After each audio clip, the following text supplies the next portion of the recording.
The courtroom smelled faintly of polished wood and paper, an old scent that clung to the heavy air like dust.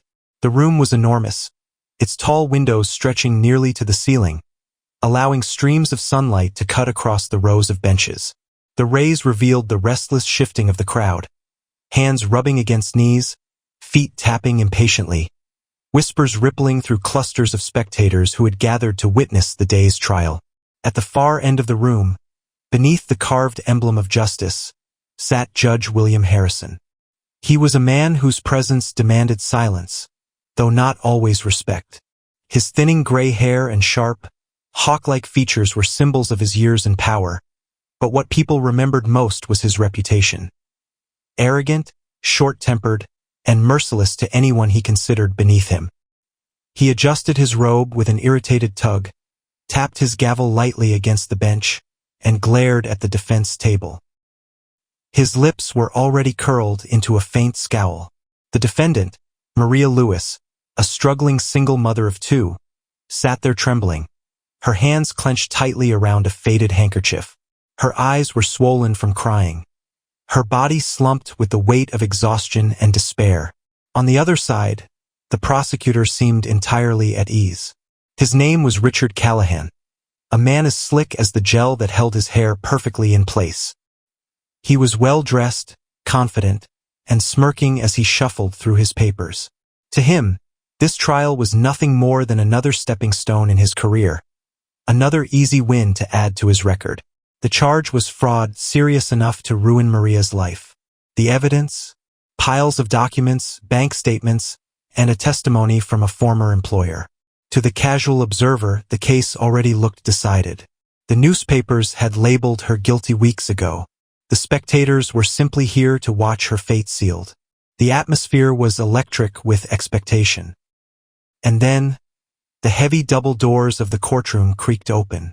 Every head turned. A boy walked in. He couldn't have been more than 16 or 17. His sneakers squeaked softly on the polished floor. His plain blue t-shirt and jeans so out of place that several people stifled laughter. His posture was calm, deliberate, as though he had every right to be there. But the whispers began instantly. Who is he? Is that someone's son? Did he get lost? Judge Harrison's eyes narrowed. The gavel came down hard, cracking against the wood like a gunshot. This is a courtroom, not a playground, he barked. Boy, what are you doing here? Laughter broke out among the benches. Even Callahan, the prosecutor, chuckled openly. He leaned toward the clerk at his table and muttered something, smirking as if the interruption was nothing more than an amusing distraction. But the boy did not falter. His dark eyes were steady, calm, unshaken by the ridicule. He kept walking forward until he reached the defense table, where Maria gasped quietly. Recognition flickered in her eyes, but before she could speak, the judge's booming voice filled the room again. Answer me. Why are you here? The boy raised his chin slightly. His voice was clear, almost unnervingly composed for his age. I'm here to represent her. For a moment, silence hung like a suspended breath. Then the courtroom erupted in shocked laughter. Represent her? Someone shouted from the gallery. Is this some kind of prank? Another voice added. The prosecutor laughed so hard he nearly spilled his water. Your Honor, with all due respect, this is absurd. The defense is already laughable. Now we're letting teenagers play dress-up as attorneys. Even Judge Harrison couldn't suppress a mocking chuckle. He leaned forward, his eyes gleaming with disdain. You? Represent her? This isn't a high school debate, son. This is a federal courtroom. But the boy's gaze never wavered. He stood tall, his hands resting calmly at his sides. His voice rang out again, strong and unwavering. Your Honor, if this court seeks justice, then let me speak. If I fail, you lose nothing. But if I succeed, an innocent woman walks free. The laughter faltered. Murmurs replaced it. Something in his tone, an unshakable confidence, a weight far beyond his years, silenced even the loudest skeptics. Judge Harrison tilted his head, studying him with a mix of irritation and curiosity. Then, with a scoff, he slammed the gavel. Very well. If you want to make a fool of yourself, so be it. Proceed. But don't expect mercy in my courtroom. The crowd buzzed with disbelief. Callahan smirked, shaking his head, already imagining how quickly he would crush the boy. Maria, tears clinging to her lashes, whispered a prayer of gratitude she didn't fully understand. And just like that, the stage was set. What began as mockery was about to become one of the most extraordinary trials anyone in that room would ever witness. Before the boy could even speak, Callahan rose with practiced ease. He straightened his suit, adjusted his tie, and gave the crowd a self-assured smile. To him, this was a performance, and he had every intention of putting on a show. Ladies and gentlemen, he began, pacing slowly across the floor. What we have here is not complicated. It's not murky. It's not some great mystery that needs solving. This is fraud. Plain and simple. His voice carried like a well-rehearsed speech, every word dripping with confidence. He held up a stack of documents for the jury to see.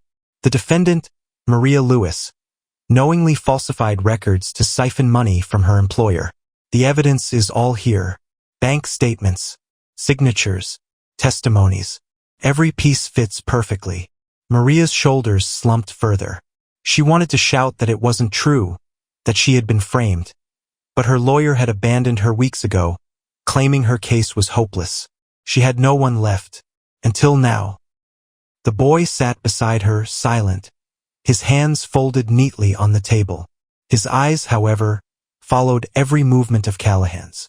The prosecutor turned, pointing a dramatic finger at Maria. This is not a woman struggling to make ends meet. This is a woman who thought she could outsmart the system. And now, justice demands she pay the price. He slammed the stack of documents onto the table with a flourish, as though delivering the final blow. The spectators murmured in agreement. The case seemed ironclad. Judge Harrison leaned back in his chair, already looking convinced. He had seen countless trials, but this one was practically decided already. The boy's presence was nothing more than an amusing distraction in what should have been a swift verdict. Maria clutched her handkerchief tighter, her knuckles white. Tears slid down her cheeks, but she bit her lip to keep from sobbing aloud. The boy leaned toward her, his voice barely above a whisper. Don't lose hope. She turned to him, her eyes wide with disbelief. You can't win this. Look at what they have against me. His reply was calm, almost serene. They have paper. I have truth. Let me handle this. Callahan returned to his table, smug and certain of his victory. He adjusted his cufflinks, glanced at the judge and gave a small nod. Your Honor, the prosecution rests its opening argument. Judge Harrison scribbled something in his notes, then looked toward the defense table. His expression was already dismissive. Well, boy, the floor is yours. Try not to embarrass yourself too much.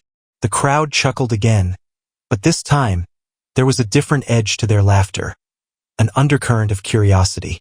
Who was this boy, and why wasn't he afraid? The boy rose slowly, straightening his posture. The room seemed to hold its breath. His eyes swept over the jury, the spectators, and finally landed on the judge. For a moment, he said nothing. He simply stood there, letting the silence build, commanding attention without speaking a word. Then, in a steady voice, he began. Ladies and gentlemen, you've been told this case is simple, that everything fits neatly into place. But I ask you, when has life ever been that simple? When has truth ever been that convenient? The whispers began again, softer this time. People leaned in. The prosecution has shown you papers, ink on a page. But papers can lie. People can lie. And sometimes, the truth hides in the details no one bothers to see. He paused, his eyes locking on Callahan's smug face. And I see those details. The crowd stirred. Even Judge Harrison's brows lifted slightly, though his lips still twisted with skepticism. The boy continued, his voice gaining strength. This case is not about fraud. It's about assumption, about bias, about believing that because someone is struggling, they must also be guilty. But today, I will prove to you that Maria Lewis is not a criminal. She is a victim, and the real fraud is standing right in front of you." Gasps echoed through the room. Callahan's smirk faltered for the first time. The game had truly begun. The boy's words still hung in the air, a bold accusation that seemed to vibrate in every corner of the courtroom. "The real fraud is standing right in front of you." The crowd's whispers grew louder, buzzing like an angry swarm. Judge Harrison slammed his gavel with a sharp crack. "Order! I will have order in my courtroom." His eyes darted to the boy. "You will explain yourself, or I'll hold you in contempt." But the teenager remained unshaken.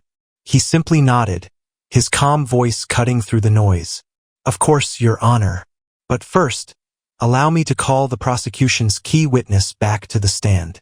Gasps rippled through the spectators. Callahan shot to his feet. "This is outrageous. He doesn't have the authority." "Sit down, Mr. Callahan," the judge snapped, more amused than offended. "I allowed this farce, and now I want to see where it goes. Let the boy speak." Callahan reluctantly sat, though his jaw clenched tight. His smirk was gone, replaced with a wary glare. The bailiff brought the witness back, a middle-aged man in a suit, Maria's former employer. His testimony earlier had been damning. He claimed Maria manipulated financial records and siphoned money into her own account. His words had painted her as a liar, a thief. The boy approached the witness stand with slow, measured steps. His sneakers squeaked lightly on the floor, but there was no laughter this time. The room was silent, waiting. "Good morning, sir," the boy began, his tone polite but edged with curiosity. "You've already told us that Maria Lewis altered financial records, correct?" The witness nodded, puffing his chest. "That's right. I discovered the irregularities myself." The boy tilted his head slightly. "You discovered them. Interesting. And what exactly did you find?" "Bank transfers," the man said confidently. "Amounts missing from company funds, redirected into an account with her name." The boy paced slowly, letting the silence stretch before he asked his next question. "And when you discovered this, you immediately accused her?" "No hesitation." "Of course. The evidence was clear." The boy stopped, turning to face him fully. His eyes were sharp now, piercing.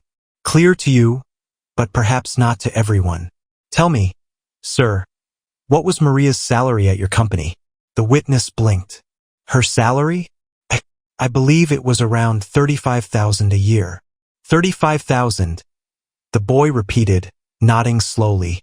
"And how much money was supposedly stolen?" "Almost $50,000, the man said firmly. The boy let the number hang in the air. He looked to the jury, then back at the witness. "So, you're saying a woman who barely makes $35,000 a year decided to risk everything, her job, her freedom, her children's future, just to steal an amount that would instantly raise suspicion because it exceeded her annual income?" The witness shifted in his seat. "Well, yes, that's what the documents show." The boy took a slow step closer, lowering his voice just slightly, forcing the room to lean in. "Or perhaps the documents were forged to point to her. Perhaps the real thief knew exactly how much she made, and chose a number so obvious, so damning, that everyone would assume guilt without question." The spectators gasped. Callahan jumped to his feet. "Objection! He's speculating wildly." Judge Harrison hesitated. For the first time, he wasn't entirely dismissive. "Overruled for now. I want to hear where this is going." The boy smirked faintly, not with arrogance, but with certainty. He turned back to the witness. "One more question. These bank records, you claim they had Maria's name on them. Did you personally verify the account details?" The witness hesitated. "The documents had her name. That was enough." The boy pounced. "So you didn't check with the bank. You didn't confirm the account number. You simply saw her name and assumed guilt." The man stammered. I trusted the paperwork." The boy's voice cut sharp, almost like a blade. "Paper can lie. People can forge signatures. Numbers can be altered. But the truth always leaves cracks for those willing to look. A murmur rolled through the gallery. The witness looked suddenly smaller, his earlier confidence leaking away under the weight of the teenager's words. Judge Harrison leaned forward slightly. His mocking smirk was gone, replaced with something resembling interest. The boy stepped back, letting the silence speak for itself. Then he nodded. No further questions, for now. The energy in the courtroom had shifted. What had begun as laughter at a boy's audacity was transforming into uneasy curiosity. For the first time, people began to wonder, what if he's right? Callahan, however, wasn't ready to let control slip from his grasp. He stood, his voice louder, sharper than before. Your Honor, this is a circus. The witness's testimony stands. We have documents, we have records. This child is playing games with words. The boy turned slowly, his gaze steady. If it's a game, Mr. Callahan, then why are you sweating? Gasps erupted again. The prosecutor's face flushed red. He adjusted his tie nervously, then slammed a folder onto the table. Enough!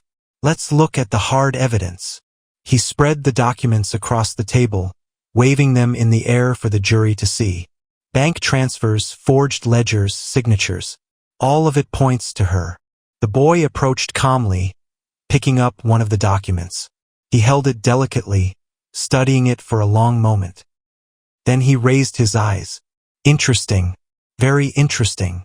What could you possibly see that trained professionals haven't? Callahan snapped. The boy held the page higher, pointing to a small, almost invisible detail. This transfer is dated March 12th, but look closely at the timestamp in the corner. It says 1437 hours. That's military time. The bank this company uses doesn't print timestamps in military time. It prints in standard AM/PM format. This document didn't come from the bank. It came from someone trying to imitate it. The room exploded with murmurs. The jury leaned in, whispering to each other. Callahan's face paled. That could be a clerical error. The boy tilted his head. Could be. But then let's check the signature here. He pointed again. Notice the S in Maria's last name?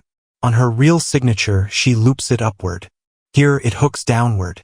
A forgery. The spectators gasped louder this time. Maria's hands flew to her mouth, tears brimming in her eyes. Not from despair, but from the first spark of hope. Judge Harrison raised his brows, his gavel tapping lightly, not in anger this time, but thought. Mr. Callahan, how do you explain this? Callahan sputtered, flipping through his documents. It's minor, irrelevant. The boy's voice cut through his protest. Minor details are what separate truth from lies, and lies don't stand long under scrutiny. He placed the document back on the table with calm precision. Then he turned to the jury. His voice softened, but carried even greater weight. An innocent woman's life hangs on these details. If we ignore them, we condemn her unjustly. But if we open our eyes, we'll see the truth. The evidence doesn't prove her guilt. It proves someone wanted her to look guilty. The room was silent now. Even the judge, who had mocked him at first, seemed to hang on his every word. Maria's trembling hand reached out, brushing against the boy's sleeve. For the first time in months, her eyes held something she thought she had lost forever. Hope. The teenager looked back at her briefly, giving the faintest nod. Then he turned to face the court once more. And I intend to show you exactly who that someone is. The air in the courtroom had grown thick. Every breath was heavy with anticipation. The boy's last words still echoed. And I intend to show you exactly who that someone is. Judge Harrison leaned forward, his hands clasped together. Gone was the arrogance, gone the mocking smile. For the first time, his eyes held genuine curiosity. Proceed, he said, his voice measured. But you had better have more than speculation. The boy nodded once. His confidence didn't waver. He turned to the bailiff. Please bring in Exhibit C. The hard drive. Callahan shot to his feet again. This is absurd. He cannot. Sit down, Mr. Callahan, the judge barked. His tone was sharper now, no longer protective. You've had your turn. Now we listen. The bailiff carried in a small laptop with an external hard drive connected. The boy moved with purpose, opening folders, his fingers dancing across the keyboard. The screen lit up with spreadsheets, email logs, and financial records. The spectators craned their necks. The jury leaned forward in their seats. "What you're about to see," the boy began, "are the original files, not the copies handed over by the prosecution. These were recovered with the help of a tech expert, a friend of mine who traced the metadata." "Metadata?" Judge Harrison repeated. The boy smiled faintly. "Digital fingerprints. Files always tell their own story, when they were created, who created them, even which device was used. And these records don't point to Maria." He clicked, enlarging a file detail on the screen. "See here. The forged bank transfer we just discussed. It was created on February 28th at 11:14 p.m., not during work hours, and not from Maria's computer." The jury murmured. The boy continued. "It was created on a device registered to—" He paused, turning dramatically. "The prosecution's star witness, Maria's employer." The room erupted. Gasps, shocked cries, whispers tearing through the gallery like wildfire. The man at the witness stand shot up, his face white as chalk. "Lies! This is a trick!" he sputtered, sweat breaking across his forehead. But the boy's voice was calm, merciless. "No trick. The metadata is undeniable. And it doesn't stop there." He clicked again, pulling up an email chain. "Here we have a message, sent from his personal email address to a private account. The subject line? Transfer complete. The attached file? The same forged documents you see before you." The witness trembled, his hands gripping the edge of the stand. His composure was crumbling. Callahan's voice shook as he tried to object. This is irrelevant. You can't just... Irrelevant." The boy cut him off, his voice rising like a thunderclap. "You built your entire case on these forged documents. You dragged an innocent woman through hell, while the true thief sat here, pointing fingers." He turned to the jury, his eyes blazing. "Maria Lewis did not steal a dime. She was framed by the very man who stood to gain from her downfall. He embezzled the money, and when he feared exposure, he planted the blame on her." The witness finally snapped. "Enough! You don't know what you're talking about!" he screamed, sweat dripping down his temples. "This is slander." But the boy was ready. He tapped one final file. Not slander. Proof. The screen displayed a recorded phone call, one recovered from company servers. A voice filled the room, shaky, frantic. It was the witness. "Don't worry, she'll take the fall. The papers are ready. By the time they check, she'll already be in prison." The courtroom froze. Silence. Thick, suffocating silence. The witness collapsed into his chair, his face buried in his hands. The truth was undeniable. The jury's expressions hardened, eyes narrowing at the man who had nearly condemned an innocent woman. Maria clutched her chest, sobs shaking her shoulders. But this time, they were tears of relief. The boy stood tall, his voice steady as he delivered the final blow. The fraud was never Maria Lewis. The fraud was the man who dared to frame her. And today, that truth has been exposed. The room exploded into chaos. Spectators shouted. Reporters scribbled furiously. The gallery erupted into cries of shock and disbelief. Judge Harrison's gavel slammed down again and again. "Order! Order in the court!" His booming voice barely contained the storm. When silence finally returned, he turned his gaze on the trembling witness. "You are under arrest," he declared coldly. "Bailiff, take him into custody. Now." The man was dragged away, still muttering denials, his voice drowned beneath the roar of the crowd. The courtroom slowly quieted, though the energy remained electric. All eyes shifted to Maria. She sat frozen, her hands over her mouth, tears streaming freely. Judge Harrison's gaze softened, for the first time showing something almost like regret. He looked to the boy. You did what no one else could. You uncovered the truth. "Young man, I misjudged you." The boy didn't gloat. He simply nodded, his voice calm, almost gentle. "I wasn't here to prove myself, Your Honor. I was here to save my mother." Those words cut deeper than any legal argument. They reminded everyone in the room that this wasn't about ego or power. It was about justice and family. The judge turned to the jury. "Members of the jury, given the overwhelming evidence, I see no reason to continue. Maria Lewis is hereby cleared of all charges. She is free to go." Maria broke down completely, rushing into her son's arms. She clung to him, sobbing against his shoulder, whispering over and over, "You saved me. You saved me." The boy held her tightly, his own eyes wet, though he blinked the tears away with quiet strength. "I promised I would, Mom," he whispered, "and I keep my promises."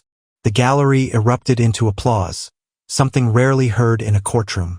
Even the jury stood, some with tears in their eyes, clapping for the boy who had defied all odds. Judge Harrison tapped his gavel, but this time there was no anger. Instead, he allowed the applause to echo, a tribute to justice finally served. When the noise faded, he leaned forward, his voice firm but tinged with humility. "Young man, I mocked you, I doubted you, but today you taught me something I will never forget.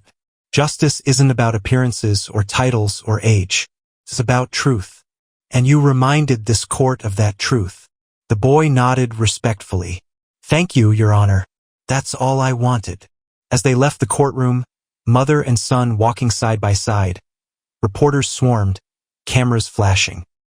But Maria ignored them all, holding only to her son. For the world, he had become a symbol, a prodigy who outwitted seasoned attorneys, a genius who exposed corruption. But for her, he was simply her boy, the boy who refused to let her fall. And as they stepped into the sunlight, free at last, she knew one thing with absolute certainty. The system had almost broken her, but love, her son's love, had saved her. News of the trial spread like wildfire. Headlines screamed across newspapers and social media. Teen outsmarts prosecutor in shocking courtroom twist. Mother freed after son exposes fraud in dramatic trial. Videos of the boy's cross-examination went viral. Legal experts debated his methods, some in awe, others in disbelief. But no one could deny the truth. He had done what professionals could not. Judge Harrison himself gave a rare public statement. That boy reminded us all of what justice means. The law is not about who wears the robe or who stands at the podium. It is about truth. And truth, no matter the source, deserves to be heard. The boy, however, didn't seek fame. He returned home with his mother, choosing peace over the spotlight. But the world would not forget. His story became legend, a reminder that brilliance, courage, and love can change even the most impossible battles. And somewhere, deep down, people whispered a single thought. Perhaps this was only the beginning.